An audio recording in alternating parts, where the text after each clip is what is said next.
השארתי את ים על איזה משהו חם, וכתבתי לך כאן קטע.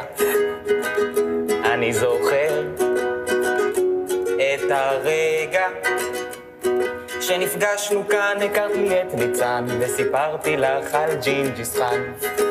היה מצוין. ואז לפתע הגיע ים, לקח אותך משם, לשיר איתך איזה שיר מטומטם. עכשיו הוא הבם, סתם, אבל נטע. יש לך מקום אצלי בגהנום, כמה חבל שאת לא מתה.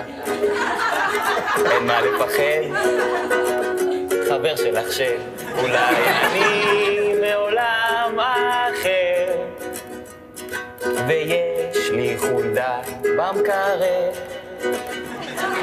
אבל כשאת איתי אני מרגיש פתאום כמו איש אמיתי.